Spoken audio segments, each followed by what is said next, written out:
As of the filming of this video, the storm, and I guess I should name the storm since so many of them, it's like the Hurricane of the Month Club. So this would be Milton, is heading straight for Tampa, Sarasota, or Fort Myers, we don't know. So I wanted to just kind of have a little chit chat with you. This is one day ahead of the storm. This is one day ahead that I'm filming this video. Now, for me, I am fine. I am in a space where I'm totally fine. So I just kind of want to tell you that. I appreciate the last one that hit. I got a lot of messages from you, a lot of emails saying, are you okay? So I appreciate that so much. But yes, I am good where I am. I'm in good shape. So what I wanted to talk about in this video is what happens moving forward.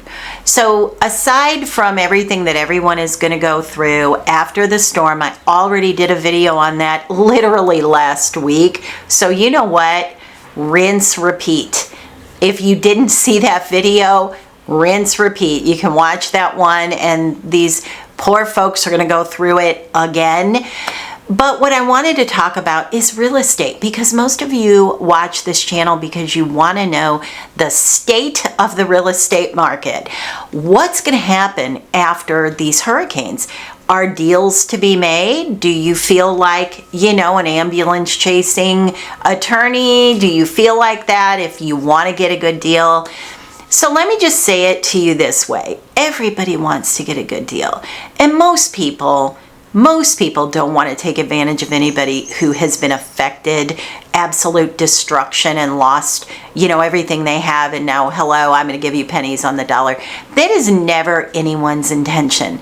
But I just kind of want to say it this way. Will there be deals to be had after these successive hurricanes? The answer is absolutely yes. I have been telling you that if you factor in not just the political environment, not just the insurance crisis, not just the abundance of homes that are on the market, not just the interest rates that are still sitting high, but I told you when they put that hurricane predictions out at the beginning of season, they were predicting so many named storms, and we didn't get nearly as many as they predicted. But we're getting some destructive ones back to back. When you add that in as the little jimmies on top, you definitely have a scenario where not only are there going to be people that are not either insured enough or insured at all, and they're going to want to sell their property. Now, are you an ambulance chaser if you present them an offer? In my opinion, you are not. And only you can check yourself on that, of what you're trying to do. But if I'm somebody that lives, I live on the beach, and I had a property I inherited it. So for example, I personally have spoken to folks that are interested in selling right now, right away.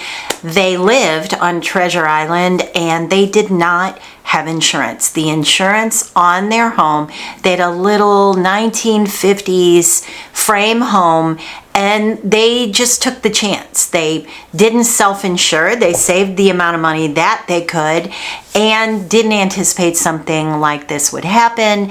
And now, based on all the flooding that came through with Helene, their home is absolutely destroyed. I mean, it's basically been taken out to sea pretty much.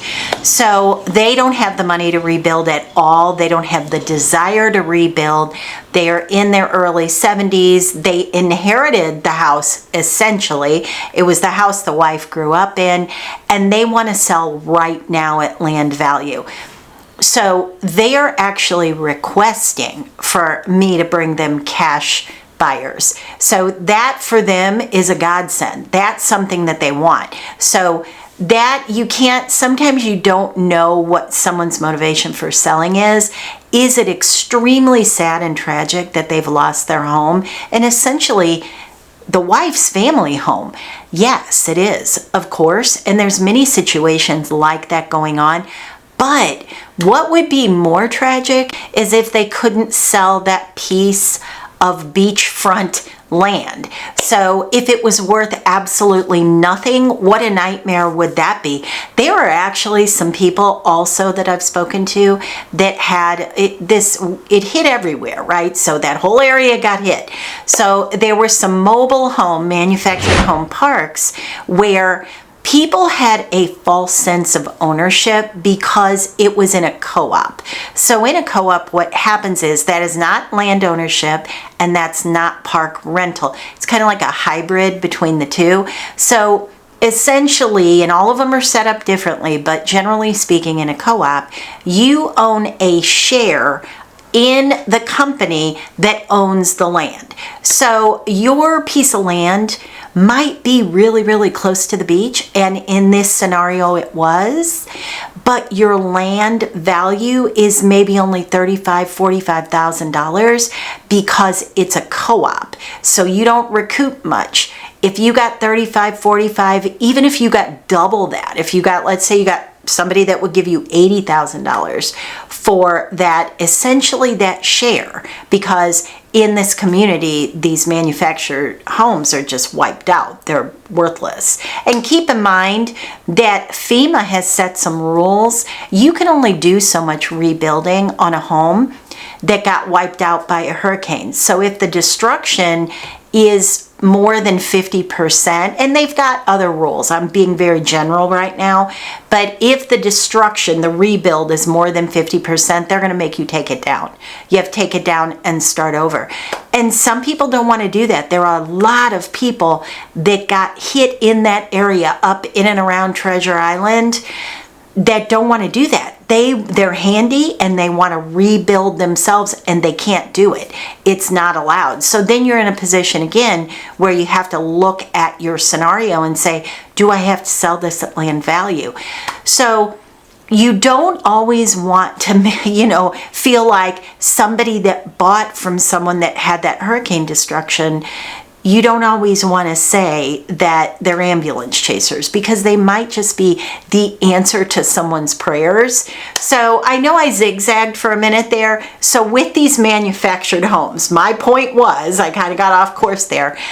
Even if somebody gives you double what your share is, that would still not make up the cost of putting a new manufactured home on that piece of land. So if you said, okay, I still own this land that I paid X for, but you don't own the land. You just own a share in the land. You've still got to put something on it.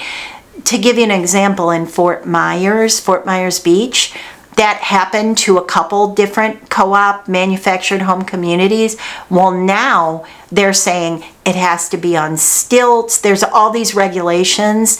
And so something that was maybe originally worth, if you're just talking about the manufactured home, it was probably worth $20,000. The value was in the land.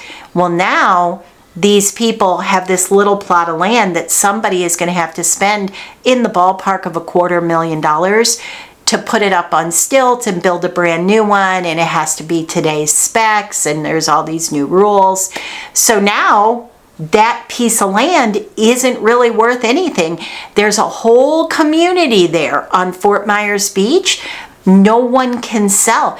I actually had one listed for under $100,000 and it is waterfront and we couldn't get rid of it because the all-in price for the end buyer was going to be over $300,000. And I'm curious because I'm really wondering, I'm going to pay attention as this new threat looms, as Milton looms. I'm really curious if that's going to hit that area, because if it does, theoretically, those folks would be in the exact same position, only sitting much, much worse. Now, the other thing that's going to happen, and it's already happening, I'm already getting emails, people that are saying, I don't know if I'm going to get hit or not, or I'm right outside of the area that's probably going to get decimated. I don't want to go through this again. I don't want to live like this. As soon as this is over, get my house on the market. That creates motivated sellers if we did not have enough already. If we didn't have the sun, the moon, the stars, and Jupiter already lined up, when you add this weather phenomena, it just hits people in a way where they're looking at their life and they're saying, you know, somewhere beautiful, quiet little area in the Midwest on a lake, I'm all about it. Because no one wants to live like this. It is very, very hard to go through wondering, you know, you have that week of anticipatory anxiety where, you know, is it wobbling to the south or to the west or the north or the east, or is it which way is it going, or is it what direction is it going? You have that whole anticipation of that, and then it's a 5, but it's going to be a 4. Uh-oh, it's strengthened. Now it's a 5 again. Oh, it's going to hit as a 2. If you're 70 years old and trying to decide what you're going to do, or the other thing is the timing of when you leave.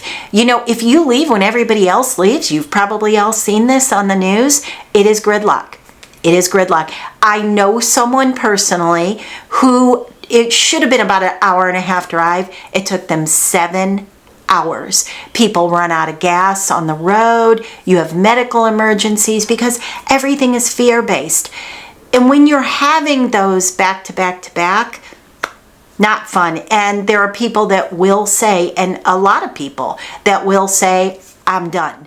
So I think when someone reaches out and says, I'm putting X on the market for ABC, and you bring the money, then to me, you're solving a problem. If you're going door to door and looking for elderly people that have lost everything and they're broken down in their tears, and you take advantage of them and you buy their beachfront property for $5, yes, you're doing something that you know is morally and ethically wrong.